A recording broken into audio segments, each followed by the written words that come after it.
Hello everyone, welcome to our basic to advance English mastery course. जी हाँ guys, अगर आप लोगों में बोलने का कॉन्फिडेंस नहीं है या फिर ग्रामर आपको डिफिकल्ट लगती है, समझ में नहीं आता कि कहाँ से शुरुआत करें, कहाँ से पढ़ने की शुरुआत या बोलने की शुरुआत करें इंग्लिश की, तो गाइस ये कोर्स आपके लिए होने वाला है। क्योंकि डे फर्स्ट से लेकर हम लोग मतलब यानी कि बेसिक से लेकर एडवांस तक की चीज़ें हम लोग बहुत ही आसान भाषा में समझेंगे। मतलब अगर आप बिगनर्स हो तो भी ठीक है, या फिर अगर आपको थोड़ा बहुत आता है तो भी चलेगा। क्योंकि आज हम जो क्लास करने वाले हैं उसमें आपको ऐसी चीजें मिलेगी जो शायद आपने पहले नहीं पढ़ी होगी या नहीं समझी होगी। इस वीडियो बहुत इंपॉर्टेंट होने वाला है, ये कोर्स बहुत ही इंपॉर्टेंट होने वाला है। क्योंकि इस कोर्स में आप लोग सीखेंगे daily use English sentences, real life conversation के जो सेंटेंसेस होते हैं वो, कुछ स्पेशल स्ट्रक्चर्स जो डे टू डे लाइफ के कॉन्वर्सेशन के लिए बहुत ज्यादा जरूरी है, और grammar in a very easy way. क्योंकि आपको यहाँ पर कुछ भी रटना नहीं है बल्कि समझते चलना है। आज की ये पहली क्लास है जिसमें हम लोग कुछ चीज़ों को समझेंगे, लेकिन गाइस आने वाली क्लासेस में मैं आप लोगों को प्रैक्टिकली प्रैक्टिस करवाऊंगी, बताऊंगी कि कहाँ से हम शुरुआत करें बोलने की। बस करना ये है कि आपको रेगुलर रहना है, कॉन्फिडेंट रहना है, और अगर कोई गलती होती भी है बोलने में तो डरना बिल्कुल नहीं है, क्योंकि ऐसे ही हम लोग सीखेंगे। तो चलिए क्लास को स्टार्ट करते हैं, लेट्स बिगिन। सो गाइस, आज का हमारा डे 1 है basic to advance mastery course में। ओके, तो डे 1 में हम लोग क्या क्या देखने वाले हैं गाइस, ये कोर्स बहुत इंपॉर्टेंट होने वाला है। सबसे पहले हम लोग देखेंगे बेसिक सेंटेंस स्ट्रक्चर, क्योंकि इसके बिना तो आप सेंटेंसेस बना ही नहीं सकते। जैसे जैसे आप आगे बढ़ेंगे आपको प्रैक्टिकल लाइफ के कॉन्वर्सेशन सेंटेंसेस मिलते जाएंगे। तो बेसिक सेंटेंस स्ट्रक्चर में हमारे सेंटेंस में सब्जेक्ट होता है, हेल्पिंग वर्ब होती है, वर्ब होती है, ऑब्जेक्ट होता है, ऑक्सिलरी वर्ब होती है। ये सब क्या होता है, कैसे यूज करना है, ये आपको बहुत ही शॉर्ट एंड स्वीट में पढ़ने के लिए मिलेगा। आपको बस अपना फोकस इधर रखना है। तो सबसे पहले हम लोग देखेंगे सब्जेक्ट, क्योंकि जब हम किसी सेंटेंस को फ्रेम करते हैं तो उनमें सारे ही वर्ड्स होते हैं। सब्जेक्ट भी होता है, ऑब्जेक्ट भी होता है, वर्ब भी होती है, हेल्पिंग वर्ब भी होता है। तो ये समझना हमारे लिए बहुत ही ज्यादा जरूरी है। तो सब्जेक्ट देखेंगे कि सबसे पहले क्या होता है, फिर धीरे धीरे एक एक चीजों को क्लियर करेंगे। क्योंकि ये मानकर चलिए कि ये अगर आपको नहीं आता तो आप इंग्लिश बोलने की शुरुआत करेंगे कैसे, तो ये पता होना तो बहुत ही ज्यादा जरूरी है। इसलिए आज हम इसे डिटेल में थोड़ा स्टडी करेंगे। तो सबसे पहले सब्जेक्ट की बात अगर हम करें तो सब्जेक्ट मतलब क्या, कर्ता। अब कर्ता कौन, बहुत ही आसान भाषा में समझेंगे। कर्ता मतलब ये नहीं कि जो काम को कर रहा है। अगर काम को मैं कर रही हूँ तो मैं सब्जेक्ट हूँ, या फिर अगर कोई और व्यक्ति कर रहा है वो सब्जेक्ट है, अगर ये पेन कर रहा है तो पेन सब्जेक्ट है। तो जो भी एक्शन परफॉर्म करता है, जो भी किसी काम को करता है वो सब्जेक्ट होता है, मतलब वो कर्ता होता है। इसका मतलब विषय नहीं, ठीक है, यहाँ पर ये सब्जेक्ट का मतलब विषय नहीं है। तो सब्जेक्ट मतलब काम को करने वाला। वो कोई ह्यूमन भी हो सकता है, कोई वस्तु भी हो सकती है। जैसे ये पेन है, तो अगर मैं कहूँ कि ये पेन जो है ये लिखने का काम करता है, तो यहाँ पर पेन क्या है, सब्जेक्ट है।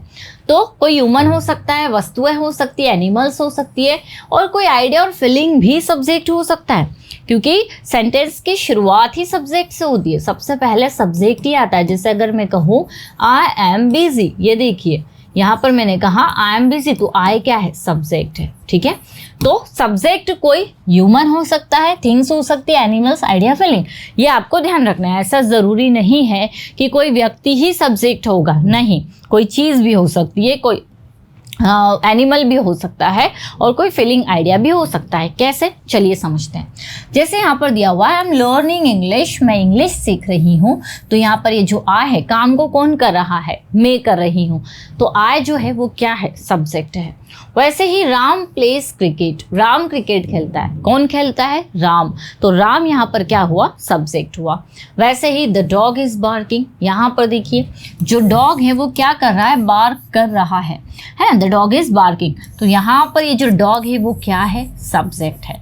जैसे मैंने आपको बताया, ह्यूमन भी हो सकता है, एनिमल भी हो सकता है, या फिर कोई थिंग्स भी हो सकता है। जैसे कि माई फोन इज रिंगिंग, मेरा फोन बज रहा है, माई फोन इज रिंगिंग। तो यहाँ पर ये जो दिया हुआ है माई फोन, ये एक थिंग है, एक वस्तु है, तो ये भी सब्जेक्ट हो सकता है। क्लियर, तो माई फोन इज रिंगिंग, मेरा फोन बज रहा है, ये भी सब्जेक्ट है। द बुक इज इंटरेस्टिंग, यहाँ पर ये जो बुक है ये क्या है, ये हमारे सेंटेंस में सब्जेक्ट है। वैसे ही ऑनेस्टी इज इंपॉर्टेंट, ऑनेस्टी क्या है, एक फीलिंग है। ठीक है, आइडिया की बात कर रहे हैं, फीलिंग की बात कर रहे हैं, तो यहाँ पर ये भी क्या हुआ, सब्जेक्ट है। तो मतलब किसी सेंटेंस में जो भी स्टार्टिंग में आता है वो सब्जेक्ट कहलाता है। मैं पैसिव वॉइस की बात नहीं कर रही हूँ, क्योंकि पैसिव वॉइस में तो ऑब्जेक्ट पहले होता है, ठीक है। तो यहाँ पर ऐसे सेंटेंसेस में टेंस अगर आपने पढ़े तो उसमें जो भी सबसे पहले आ रहा है वो क्या होगा, वो हमारा सब्जेक्ट होगा। आई होप गाइस ये आपको क्लियर हो गया होगा। अब इसको अगर हम डिटेल में पढ़ने जाएंगे तो हमारे पास सिंगुलर सब्जेक्ट है, प्लूरल सब्जेक्ट है, फर्स्ट पर्सन है, सेकंड पर्सन है, थर्ड पर्सन है, लेकिन अभी हमें इन सबसे कोई मतलब नहीं है। हमें अभी फिलहाल में समझना है कि सब्जेक्ट एक्चुअली में होता क्या है। आई होप आपका ये वाला कन्फ्यूजन क्लियर हो चुका होगा कि सब्जेक्ट मतलब काम को करने वाला। नेक्स्ट गाइज अगर हम देखेंगे तो हमारे सेंटेंस में हमको हेल्पिंग वर्ब भी काफ़ी देखने के लिए मिलती है।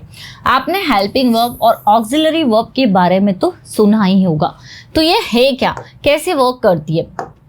अब गाइज अगर हम लोग बात करें हेल्पिंग वर्ब की तो मैं आपको एक चीज़ पहले क्लियर कर दूं कि हेल्पिंग वर्ब बोलो या ऑक्सिलरी वर्ब बोलो, दोनों एक ही है।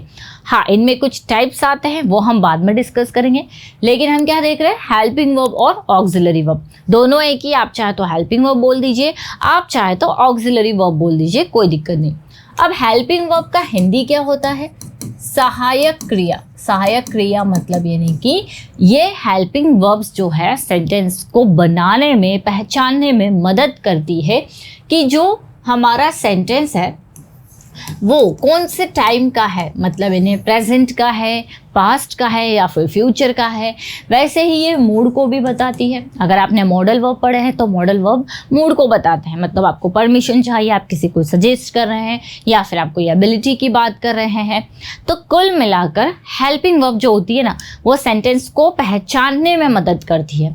जैसे कि अगर एम आ गया तो आप समझ जाएंगे कि हमारा सेंटेंस जो है वो प्रेजेंट का है। अगर वॉज आ गया तो आप समझ जाएंगे कि हमारा सेंटेंस जो है वो पास्ट का है। अगर शुड आया तो आप पहचान जाएंगे कि आप किसी को यहाँ पर कोई सजेस्ट कर रहे हैं। तो हेल्पिंग वर्ब का मेन रोल जो है, देखिए, helps the main verb to express tense, mood, voice and to form negative and questions. इन्हीं हेल्पिंग वर्ब से तो क्वेश्चंस हम लोग बनाते हैं, नेगेटिव सेंटेंसेस बनाते हैं, ठीक है। तो हेल्पिंग वर्ब बहुत इंपॉर्टेंट रोल प्ले करती है। अगर ये आपने गलत कर दिया तो आपका पूरा सेंटेंस ही गलत हो जाएगा। मतलब यानी कि मान लीजिए आपको बात करनी है प्रेजेंट की, लेकिन आपने हेल्पिंग वर्ब लगा दी पास्ट की, तो आपका सेंटेंस पूरा गलत। या फिर आपको पास्ट की बात करनी है, आपने हेल्पिंग वर्ब प्रेजेंट की लगा दी, तो भी आपका सेंटेंस पूरा गलत, ठीक है। तो ये पहचानने में मदद करता है कि हमारा सेंटेंस प्रेजेंट, पास्ट है या फिर फ्यूचर है। अब कितनी हेल्पिंग वर्ब्स होती है वो भी मैं आपको बताऊंगी, लेकिन उससे पहले हम देखते हैं कि कैसे ये सेंटेंस को फ्रेम करने में, बनाने में मदद करती है। जैसे आई एम लर्निंग इंग्लिश, ये देखिए हेल्पिंग वर्ब, इससे आपको समझ में आ रहा है कि हम प्रेजेंट की बात कर रहे हैं। वैसे ही शी इज़ कुकिंग फूड, ये इससे आपको समझ में आ रहा है। अगर यहाँ पर वॉज होता तो हम समझ जाते कि हमारा ये वाला जो सेंटेंस है वो पास्ट में बन रहा है, ठीक है। तो शी वॉज कुकिंग फूड, वह खाना बना रही थी। सिर्फ हमने हेल्पिंग वर्ब चेंज की और हमारा जो टेंस है वो चेंज हो गया। वैसे ही दे आर वॉचिंग टीवी, देखिए यहाँ पे आर आया, ही हैज़ हेल्पिंग वर्ब है, कंप्लीटेड हिज होमवर्क, उसने उसका होमवर्क कंप्लीट कर लिया है। आई डू नॉट लाइक कॉफ़ी, मुझे कॉफ़ी पसंद नहीं है। ये कैसे मदद करती है नेगेटिव और क्वेश्चन बनाने में, यहाँ आपने नेगेटिव सेंटेंस देख लिया।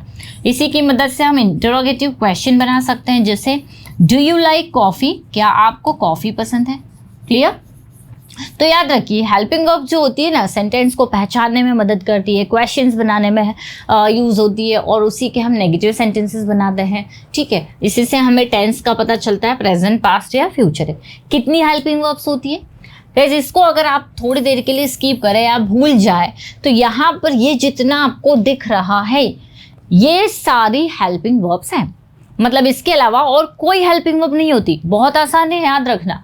जैसे देखिए is, am, are, was, were, be, being, been, have, has, had, do, does, did, can, could, may, might, must, shall, should, will, would, ought to, वैसे ही need to, dare to, used to, have to, had to। तो ये सब क्या है, ये सारी की सारी हेल्पिंग वर्ब है, ठीक है। इन्हीं से तो हम सेंटेंसेस बनाते हैं, इन्हीं से तो हम पहचानते हैं कि सेंटेंस हमारे प्रेजेंट में है, पास्ट में है या फिर फ्यूचर में है, या फिर ये मूड को बताती है कि हम कर सकते हैं या नहीं, हमारे अंदर एबिलिटी है या नहीं, परमिशन के लिए यूज़ होता है। तो ये सारी हेल्पिंग वर्ब्स हैं। इसी को अगर हम चाहे तो डिवाइड कर सकते हैं गाइस, ये जितनी भी हेल्पिंग वर्ब्स है ना, ये वाली कहलाती है primary helping verb. Primary helping verb क्यों कहलाती है आगे हम देखेंगे। ये हमारी मॉडल ऑक्सिलरी हेल्पिंग वर्ब्स है और ये सेमी मॉडल्स है, ठीक है। अब ये क्या होता है, तो ये भी हम आगे डिस्कस करेंगे, अभी तो आप ये ध्यान रखिए कि ये सारे जो है हेल्पिंग वर्ब्स हैं। अगर मैं कहूँ कि प्राइमरी हेल्पिंग वर्ब के बारे में बात करना, तो ये जो बी, हैव और डू प्राइमरी हेल्पिंग वर्ब्स इसलिए है क्योंकि ये सारी मेन वर्ब भी है और ये हेल्पिंग वर्ब भी है।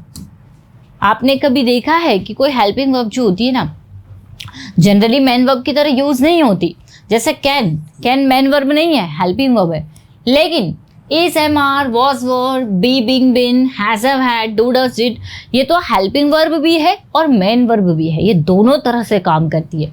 जैसे डू मतलब करना होता है, डू माई वर्क, ठीक है, वैसे ही डू नेगेटिव में यूज हो जाता है हेल्पिंग वर्ब की तरह, जैसे I do not go there. वैसे ही अगर आप देखें तो is, am, are main verb भी होती है। मेन वर्ब कैसे, ये बी से बनी हुई है। बी मतलब होता है होना या बनना, तो बी से ही ये फॉर्म निकली है, इज, एम, आर, वॉज, वर, इसीलिए ये मेन वर्ब भी है। कैसे, मैं आपको शॉर्ट में यहाँ पर बताती हूँ। देखिए, जैसे मैंने आपको बताया कि बी से ही बना हुआ है इज, एम और आर, ठीक है, ये बी से बना हुआ है इज, एम, आर। तो यहाँ पर देखिए शी इज हैप्पी मतलब वह खुश है, ये मेन वर्ब है। मेन वर्ब क्यों है, ये समझने के लिए आपको क्या करना है, ध्यान देना है कि अगर is, am, are, was, were, will be in या बी, बिंग से पहले कोई एक्शन वर्ब नहीं है, जैसे कम, गो, सीट, तो मान लीजिए कि वो हेल्पिंग वर्ब नहीं है, वो मेन वर्ब की तरह यूज हो रही है। जैसे यहाँ देखिए शी इज हैप्पी, वह खुश है, तो यहाँ इज हमारी मेन वर्ब है। लेकिन यहाँ है शी इज डांसिंग, ये हमारी मेन वर्ब आ गई और मेन वर्ब से पहले इज दिया है, तो यहाँ पर ये जो इज है वो हेल्पिंग वर्ब है। वैसे ही आई एम टायर्ड, यहाँ पे कोई मेन वर्ब नहीं है, तो ये जो एम है ना, ये मेन वर्ब है, ठीक है।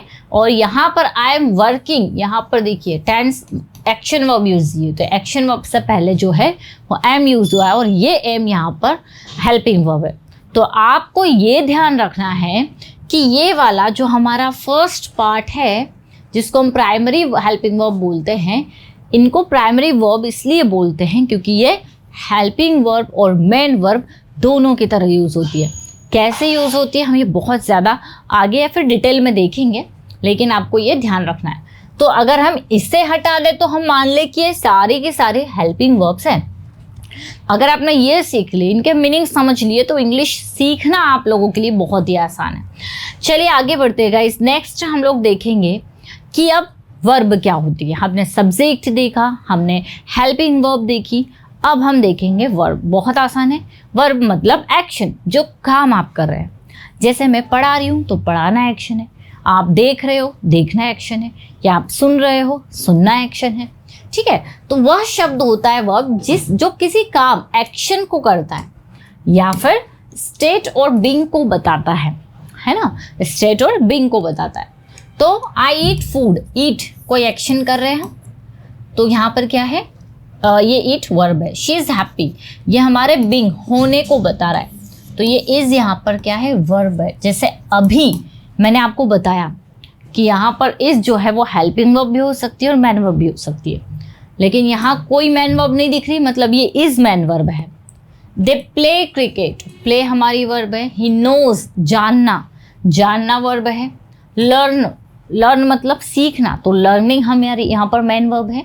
रन्स, तो रन क्या है, मैन वर्ब है। तो जो भी एक्शन या फिर स्टेट ऑफ बीइंग हम क्या हैं, ये चीज़ें जो बताती है वो एक्शन वर्ब्स होती हैं। तो आना जाना, उठना बैठना, खाना पीना, चलना सोना, देखना, कोई भी एक्शन जो आप कर रहे हो इसे हम वर्ब कहेंगे। बहुत आसान है। इसमें भी कुछ टाइप्स होते हैं, लेकिन अभी फ़िलहाल में हमारे लिए वो सीखना इतना ज़रूरी नहीं है। आगे बढ़ेंगे गाइस। अब हम बात करेंगे ऑब्जेक्ट की। तो ऑब्जेक्ट क्या होता है, देखिए किसी भी सेंटेंस को आप फ्रेम करते हैं तो उसमें ऑब्जेक्ट भी होता है। अब ये ऑब्जेक्ट क्या हो सकता है, ऑब्जेक्ट जो है वो सब्जेक्ट का एक्शन होता है, मतलब इन्हें जिस पर सब्जेक्ट ने एक्शन किया, जिस पर किसी व्यक्ति ने एक्शन किया है ना, जिस पर काम हुआ है, हम ये मान सकते हैं। एग्जाम्पल देखते हैं, जैसे आई ड्रिंक वाटर, तो यहाँ पर ये सब्जेक्ट है, इसने इस पर वर्क किया, आई ड्रिंक वाटर, वाटर यहाँ पर ऑब्जेक्ट है। She reads a book, book यहाँ पर ऑब्जेक्ट है। He loves his parents, parents यहाँ पर ऑब्जेक्ट है। She स्लीप्स, he runs. ये 3 सेंटेंसेस आप देखेंगे तो आपको पता चलेगा कि ऑब्जेक्ट है जिस पर सब्जेक्ट काम करता है। जैसे आई टीच इंग्लिश, मैं इंग्लिश पढ़ाती हूँ, तो मैं किस पर वर्क करती हूँ? इंग्लिश पर। तो इंग्लिश यहाँ पर क्या ऑब्जेक्ट है? ये कोई थिंग्स भी हो सकती है, कोई पर्सन भी हो सकता है, कोई एनिमल भी हो सकता है, ठीक है। तो ऑब्जेक्ट भी सारी चीज़ें हो सकती है। जैसे आपने सब्जेक्ट देखा कि सब्जेक्ट में एनिमल्स भी हो सकते हैं, ह्यूमन भी हो सकते हैं, थिंग्स भी हो सकती है, वैसे ही ऑब्जेक्ट में सब्जेक्ट भी हो सकता है, ऑब्जेक्ट भी हो सकता है, मतलब थिंग्स भी हो सकती है। तो वो आप आराम से पहचान जाएंगे। तो she reads a book, I drink water, he loves his parents.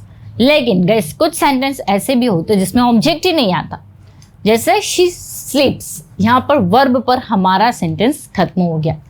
वैसे ही रन्स, तो रन्स पर हमारा सेंटेंस खत्म हो गया। मतलब यानी कि इसमें कोई ऑब्जेक्ट नहीं है, हम ये नहीं बता रहे कि वह किस पर काम करती है, लेकिन इन सेंटेंसेस में हमने बताया है कि ये जो सब्जेक्ट है वो किन पर काम कर रहे हैं। क्लियर? बहुत आसान है। अगर आप लोग थोड़ा सा डिटेल में देखेंगे या ध्यान से देखेंगे रिपीट करके, तो आपको सारी चीज़ें अच्छे से समझ में आएगी।